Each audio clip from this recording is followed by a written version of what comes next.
Imagine the government forcing you to split your billion-dollar company, thinking they're destroying you. But here's the crazy part. What looked like punishment became the greatest wealth explosion in American history. I'm talking about John D. Rockefeller, the man who built America's first billionaire dynasty. And the day his empire was ordered to be broken apart, everyone thought this was the end of America's first great empire. They were dead wrong. At the end of this story, I'll reveal the staggering numbers showing how much richer Rockefeller became on the very day his empire was supposedly destroyed. A figure so shocking, it proves that antitrust can sometimes create more wealth than it destroys. By 1911, John D. Rockefeller had built the most dominant monopoly in American history, Standard Oil. It controlled 90% of the nation's oil refining. They owned the wells, the pipelines, the refineries, and even the railroad cars that transported oil across the country. But this octopus-like grip on America's energy supply had made Rockefeller powerful enemies. Journalists called him a robber baron. Politicians promised to break his stranglehold. And President Theodore Roosevelt had declared war on monopolies. The government's case was simple. Standard Oil was too big, too powerful, too ruthless. They had to be stopped. What nobody understood, not the prosecutors, not the press, not even Rockefeller's own executives, was that breaking up Standard Oil would unleash a wealth explosion. That would make the original monopoly look small. Rockefeller's empire under siege. Let's rewind to understand how we got here. By 1910, Standard Oil wasn't just a company, it was an economic superpower. Picture this. Every time an American turned on a kerosene lamp, drove an early automobile, or heated their home, they were putting money directly into Rockefeller's pocket. The company's tentacles reached everywhere. They owned 20,000 oil wells across the country. Their pipeline network stretched over 6,000 miles, longer than the distance from New York to London. They controlled 70% of the world's oil refining capacity. But Rockefeller's methods were brutal.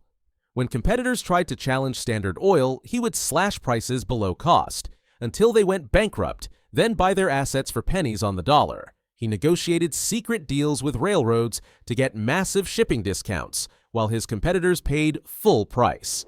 One competitor described it perfectly.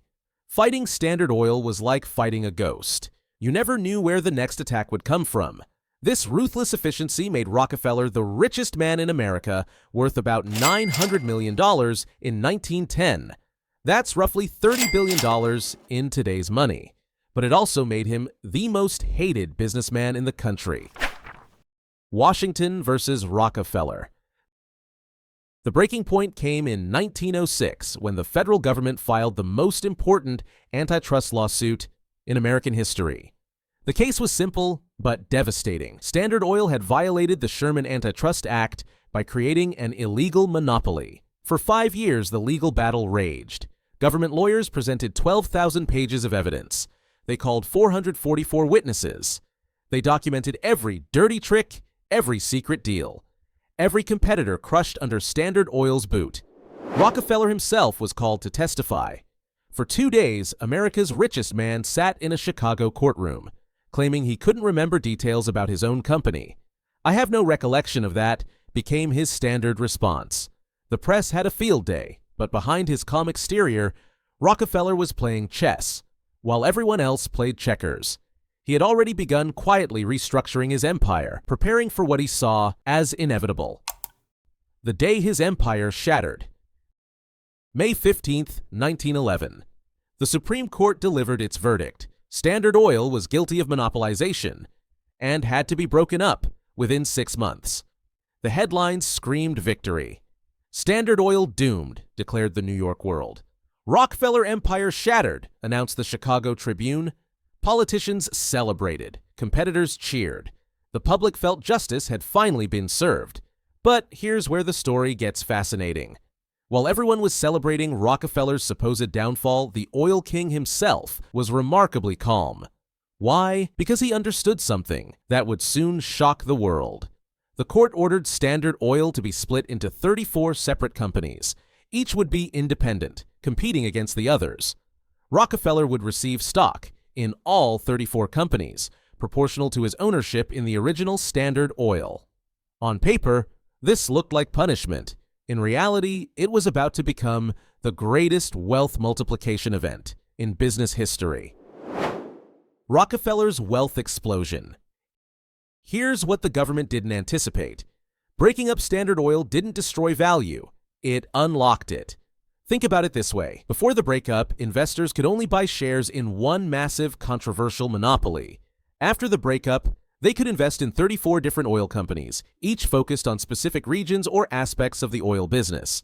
The market went wild. Suddenly, instead of one stock that many investors avoided because of its monopoly status, there were 34 stocks that looked like pure plays on America's growing oil industry. Standard Oil of New Jersey became Exxon. Standard Oil of New York became Mobil. Standard Oil of California became Chevron. Standard Oil of Indiana became Amoco. Each company could now expand, innovate, and compete without the regulatory cloud hanging over the old monopoly. And remember, Rockefeller owned pieces of all of them. The numbers behind his fortune.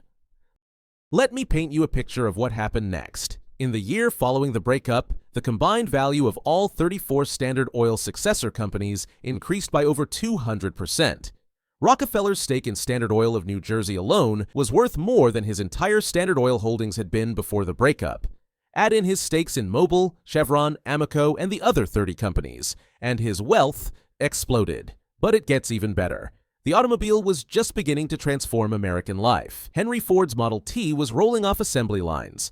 The demand for gasoline was about to skyrocket, and Rockefeller now owned pieces of the companies perfectly positioned to benefit from this revolution. Each of his 34 companies could now pursue aggressive growth strategies without worrying about antitrust scrutiny. They could merge with other companies, expand internationally, and develop new technologies. The breakup had freed them to become even more dominant in their respective markets. How breaking him made him richer.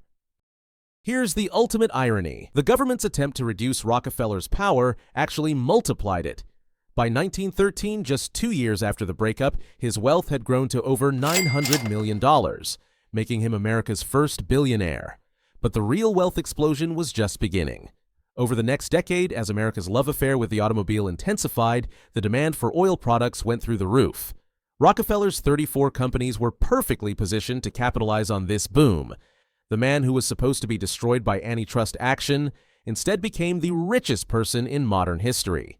Adjusted for inflation, his peak wealth would be worth over $400 billion today, making him richer than Jeff Bezos, Elon Musk, and Bill Gates combined. The government had tried to break up his monopoly, but they had actually created something more powerful, a diversified oil empire that dominated multiple markets instead of just one. Rockefeller's Dynasty Blueprint. The Rockefeller breakup changed American business forever. It showed that sometimes the best way to create wealth isn't to build one massive company, but to build a portfolio that unlocks value across multiple businesses. This lesson wasn't lost on future entrepreneurs. Warren Buffett built Berkshire Hathaway as a collection of diverse businesses. The tech giants of today, Google, Amazon, Facebook, all operate multiple business lines under one umbrella. Learning from Rockefeller's example, but perhaps the most important lesson is this: true dynastic wealth is about wealth management, not just wealth creation. It's about building a family office system that can protect, diversify, and grow assets across generations. Rockefeller understood that his real asset wasn't Standard Oil. It was his knowledge of the oil industry, his relationships, and his ability to treat his fortune like an investment portfolio, institutionalizing it so it would outlive him. In many ways, this became the blueprint for modern family offices, turning one man's empire into a dynasty that managed assets like a global institution. So here's that staggering number I promised you. On May 15, 1911, the very day the Supreme Court ordered Standard Oil to be broken up, Rockefeller's net worth was approximately $900 million. But here's the kicker. By the end of that same day, as news of the breakup spread, and investors began to understand what it really meant, the combined value of his stakes in the 34 new companies had already increased by over $200 million. In a single day, what looked like the destruction of his empire actually made him $200 million richer. That's over $6 billion in today's money. earned in just 24 hours from what everyone thought was his greatest defeat. The government thought they were punishing John D. Rockefeller. Instead, they had just handed him the greatest payday in business history. Sometimes, the best thing that can happen to a monopoly is being forced to multiply. Thanks for watching, but the story doesn't end here. Click right here, and in the next video, we'll uncover the hidden secret of a dynasty that shaped the world from the shadows. See you in a moment.